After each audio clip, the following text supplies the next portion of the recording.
এই অসহায় ছাগলটি মা হতে চলেছিল, কিন্তু সে কোথাও এমন একটা জায়গা খুঁজে পাচ্ছিল না যেখানে নিরাপদে তার বাচ্চাগুলোর জন্ম দিতে পারে। তার সময় খুবই কম ছিল। হঠাৎ করেই তার পেটে তীব্র ব্যথা শুরু হয়। সে যন্ত্রণায় কাতর হয়ে একটি বাড়ির সামনে বসে পড়ে, কিন্তু সেখানকার লোকেরা তাকে ডান্ডা দিয়ে মারতে শুরু করে।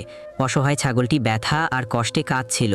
বাধ্য হয়ে সে গ্রাম ছেড়ে দেয় এবং এমন এক জায়গার উদ্দেশ্যে রওনা হয় যেখানে কোনো মানুষ থাকে না, শুধু ভয়ঙ্কর সব বন্যজন্তু থাকে। ছাগলটি উঁচু পাহাড়ের চূড়ায় একটি ছোট্ট ঘর বানায়। সেখানেই সে জন্ম দেয় ছোট ছোট বাচ্চাদের, কিন্তু সন্তান জন্ম দেওয়ার পর সে খুবই দুর্বল হয়ে পড়ে। ওদিকে বাচ্চাগুলো ক্ষুধায় কাঁদছিল। ছাগলটি শেষ শক্তি একত্র করে বাচ্চাদের খাবার আনতে যায়। ঠিক তখনই এক সিংহ তার উপর আক্রমণ করে। ওদিকে মা যখন ফিরে আসে না, ক্ষুধায় কাতর ছোট ছোট ছানাগুলো মাকে খুঁজতে বের হয়। শেষমেশ তারা মায়ের মৃতদেহ খুঁজে পায়। নিরীহ বাচ্চাগুলো কাঁদতে কাঁদতে বলে, মা উঠো না, আমরা তো এখনো কিছু খাইনি। কিন্তু মা আর কখনোই উঠবে না। ছানাগুলো ফুপিয়ে ফুপিয়ে কাঁদতে থাকে।